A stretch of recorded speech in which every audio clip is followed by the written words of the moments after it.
DLP news, आवाज राजस्थान की। मुख्य कार्यकारी अधिकारी ने किया चंद्र ज्योति अभियान का शुभारंभ। रामदास तरुण की रिपोर्ट, DLP न्यूज राजस्थान।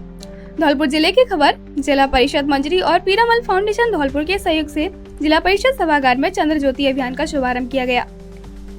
मुख्य कार्यकारी अधिकारी आभार निवर्ती सोमनाथ ने अभियान का शुभारंभ करते हुए कहा कि इसका उद्देश्य बच्चों में भारतीय संविधान की गहरी समझ विकसित करना है।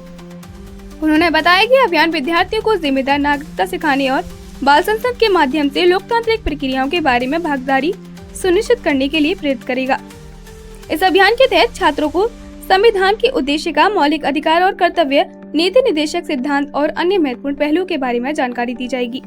कार्यक्रम में ADPC समसा महेश मंगल, मजडी फाउंडेशन के सुबोध गुप्ता, पीरामल फाउंडेशन के संतोष उपाध्याय, युवा चेतना समिति रामदास तरुण, प्रभास संस्थान राकेश कुमार, पूरे इंडिया ट्रस्ट रामबरन गोस्वामी, नीति आयोग के फेलो अंकिता भूपारिया, गांधी फेलो मिनहाज, 50 विद्यालयों के संस्था प्रधान और अध्यापकगण, स्वयंसेवी संस्थाओं के प्रतिनिधि उपस्थित रहे।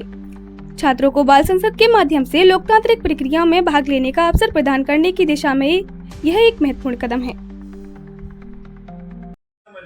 क्योंकि सरकार की योजनाओं का एब्जॉर्प्शन या इम्प्लीमेंटेशन सही कब होगा जब बच्चों को पता ही नहीं।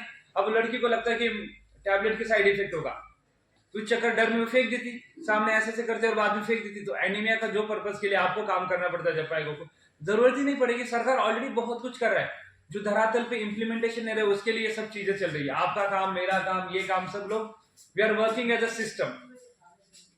तो आप तो कर सकते हो और आइडिया भी दे सकते हो कि सर और बहुत ज्यादा दिन नहीं हो जिले में कोई क्या काम कर रहा है, कैसे कर रहा है, एक प्लेटफॉर्म पे आए और उसको दिखाने का भी एक डॉक्यूमेंटेशन की जो बात है, बिल्कुल बहुत सराहनीय कदम है। और मुझे लगता है ये इनोवेशन धौलपुर से बाहर भी, दिल्ली तक जहाँ भी है, जाना भी चाहिए। एक लास्ट में अपना एक सुझाव इसमें जरूर जोड़ना चाहूँगा कि काम और सारे मुद्दे, मतलब सबका एक अपना इम्पोर्टेंस है ना, कोई भी किसी भी क्षेत्र में काम कर रहा है। लेकिन इसमें भी मैं फोरम के माध्यम से ये बात रखना चाहूँगा कि कुछ जो चीज़ें ऐसी हैं कि फोकस तो कर ही रहे हैं हम लोग, खासतौर पे जो अभी एक समुदाय जो अपनी पहचान के लिए लड़ रहा है अभी, है ना, मुद्दे तो सब उतने ही महत्वपूर्ण है, कोई कम ज़्यादा नहीं है।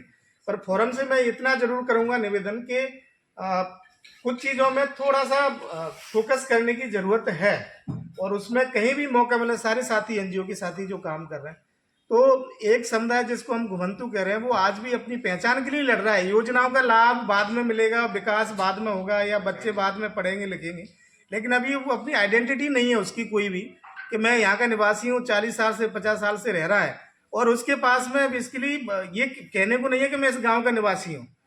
वोट लेना है इसलिए एक पहचान पत्र बन गया। 90 साल का दादा अम्मा है, उनको आज तक पेंशन नहीं मिली, ना ही उनके पास कोई और डॉक्यूमेंट है, सिर्फ एक पहचान इसलिए बन गया क्योंकि सरपंच को वोट लेना है, ठीक है, और वो कोई भी फायदा अभी तक उस तक नहीं पहुंचा है। तो मैं एक उदाहरण बता रहा हूँ, बाकी 100% ऐसा समुदाय जो छूटा हुआ है, बेसिकली मैं विकास केवल किताबें पढ़ने से या फिर उस जितने भी पाठ्यक्रम दिया हुआ है उसको कंप्लीट करने से नहीं होगा। सर्वांगीण विकास, नैतिक शिक्षा भी आती है, समाज भी आता है, आपका पर्यावरण भी आता है, तो बच्चे की बौद्धिक क्षमता भी आती है। तो एक टोटल कंपोनेंट जो बच्चे के या किसी व्यक्ति के विकास के लिए हो सकते हैं, उसका जो समावेश है वही शिक्षा है। और स्कूलों में भी जैसे बताया कि उन्होंने भी अपने स्कूलों में लगाए हैं, तो ये एक शुरुआत हो गई है, बहुत अच्छी शुरुआत हो गई है। और बेशक एजुकेशन में चेंज थोड़ा समय लगता है। आप देख रहे हैं 10 साल पहले जो टीचरों की मानसिकता थी और आज है, बहुत अंतर आ गया। अब लोग अपनी जेबों से, सैलरी में से पैसा लगा करके स्कूलों को डेवलप कर रहे हैं। आशान्वित ब्लॉक कार्यक्रम के तहत आंगनबाड़ी कार्यकर्ताओं के लिए SEM MEM कार्यशाला का आयोजन। रामदास तरुण की report, DLP news Rajasthan. Baseri उपखंड की खबर। गुरुवार को पंचायत समिति बसेड़ी में मीटिंग हॉल के आशान्वित ब्लॉक कार्यक्रम के अंतर्गत आंगनबाड़ी कार्यकर्ताओं के लिए 1 दिवसीय SEM MEM कार्यशाला का आयोजन किया गया। इस कार्यशाला का उद्देश्य SEM और मध्यम कुपोषण MEM की पहचान, रोकथाम और समाधान पर जानकारी प्रदान करना था। मुख्य चिकित्सा अधिकारी हरिकृष्ण मंगल ने SEM और MEM के मामलों की पहचान और उपचार पर विस्तार से चर्चा की। उन्होंने कुपोषित बच्चों के स्वास्थ्य सुधार के लिए जरूरी उपायों पर जोर दिया। सीएचओ महेंद्र ने आंगनबाड़ी केंद्रों पर पूरक पोषण की भूमिका पर प्रकाश डाला, जबकि सीएचओ देवी सिंह ने कुपोषण से जुड़े लक्षणों और उनके प्रभाव पर चर्चा की। एबीपी फेलो अंकिता पुपारिया ने एस्पिरेशनल ब्लॉक प्रोग्राम के तहत निर्धारित लक्ष्यों और प्रदर्शन संकेतकों केपीआई की जानकारी दी। गांधी फेलो मिनहाज ने किशोरियों के पोषण और एनीमिया की समस्याओं पर अपने विचार साझा किए। अभय ने बच्चों की ग्रोथ मॉनिटरिंग और इसके साथ महत्व को समझाया। कार्यक्रम के दौरान उपखंड अधिकारी अनिल कुमार मीना ने आंगनबाड़ी केंद्रों के ढांचे और अवस्थापना सुविधाओं को मजबूत बनाने की आवश्यकता पर बल दिया। यह कार्यशाला कुपोषण से निपटने और पोषण के प्रति जागरूकता बढ़ाने की दिशा में एक महत्वपूर्ण कदम साबित हुई। करेगा कैसे भरते हैं उसको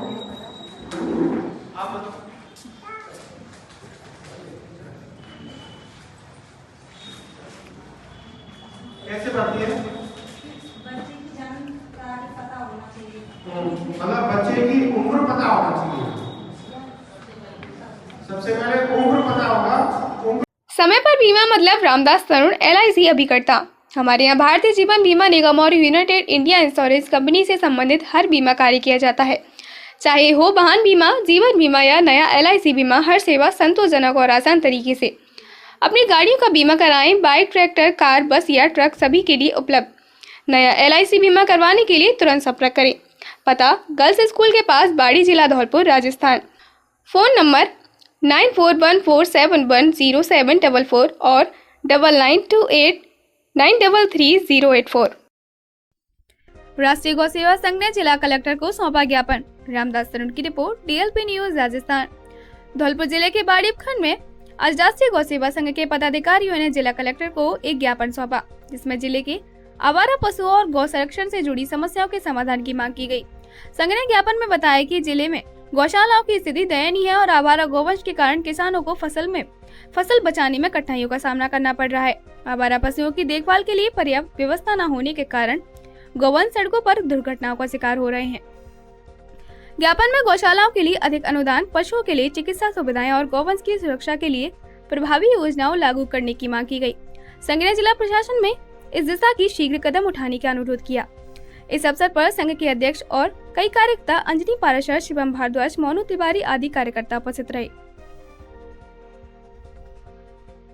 माननीय जिला कलेक्टर महोदय को हमने शहर में घूम रही, विचरण कर रही गौ माताओं के लिए मांग की है कि पूर्व की भांति बाड़ी शहर के अंदर नगर पालिका प्रशासन के द्वारा पुरानी थाना परिसर में ये आवारा घूम रही गौ माताओं के लिए सर्दियों के समय में जो अलाव की व्यवस्था, रहने की व्यवस्था और चारे पानी की व्यवस्था की जाती थी, अब की बार नहीं की गई है। तो इसको लेकर के आज माननीय कलेक्टर महोदय से हमने आग्रह किया है कि यह व्यवस्था पूर्व की भांति अब भी कराई जाए।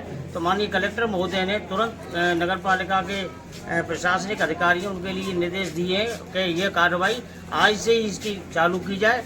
तो हम माननीय कलेक्टर महोदय का बहुत हृदय से आभार व्यक्त करते हैं, अभिनंदन करते हैं। एडीजी रेखा यादव ने किया जिला कार्यालय का निरीक्षण। रामदास तरुण की report, DLP news Rajasthan. Dholpur जिले की खबर। सर्वोच्च न्यायालय के आदेशों की पालना में जिला विधिक सेवा प्राधिकरण के सचिव एवं अपर जिला एवं सेशन न्यायाधीश रेखा यादव ने 10 जनवरी को जेल अधीक्षक सुमन मीना के साथ जिला कारागृह धौलपुर का निरीक्षण किया। निरीक्षण के दौरान उन्होंने जेल में बंदियों के साथ जातिगत भेदभाव, बैरकों और शौचालयों की सफाई, भोजन की गुणवत्ता और मूलभूत सुविधाओं का जायजा लिया। उन्होंने जेल रजिस्टर से बंदियों को जाति का उल्लेख हटाने और विशेष जाति से जुड़े भेदभावपूर्ण कार्यों को रोकने के निर्देश दिए। रसोई घर में सफाई और भोजन की गुणवत्ता को सुधारने के लिए भी सख्त निर्देश दिए। रेखा यादव ने निर्धन बंदियों को विधिक सहायता और नाबालिग बंदियों के मामलों में पहचान के लिए निर्देशित किया। उन्होंने जेल अस्पताल का निरीक्षण कर बंदियों को दी जा रही चिकित्सा सुविधाओं की समीक्षा की और दवाइयों की उपलब्धता की जानकारी दी। निरीक्षण के दौरान एक एक बंदी से वार्ता कर उनके मामलों में कानूनी सहायता उपलब्ध कराने के प्रयासों को सुनिश्चित किया।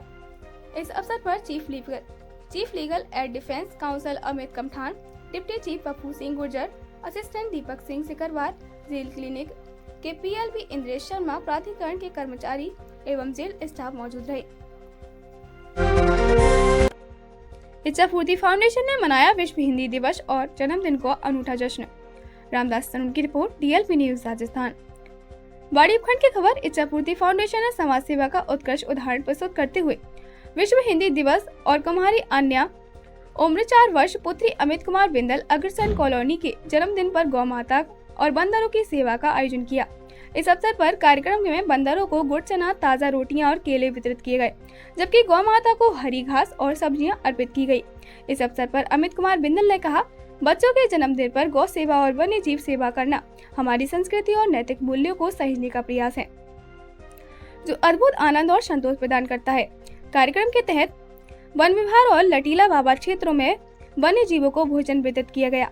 इसके अलावा बिंदल ने इच्छापूर्ति फाउंडेशन को आर्थिक सहयोग प्रदान करते हुए राष्ट्रीय ईगल बचाओ दिवस के लिए भी योगदान दिया। इस आयोजन में प्रमुख व्यक्तियों में विदित चौधरी, शुभम अग्रवाल पुरैना और इच्छापूर्ति फाउंडेशन के रामू चौधरी मौजूद रहे।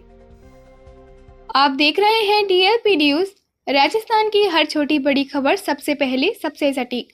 हमसे जुड़े और हमारे चैनल को सब्सक्राइब करें ताकि आप तक पहुंचे हर ताज़ा अपडेट बिना किसी रुकावट के। लाइक, शेयर और कमेंट करना ना भूलें। DLP न्यूज, आवाज़ राजस्थान की।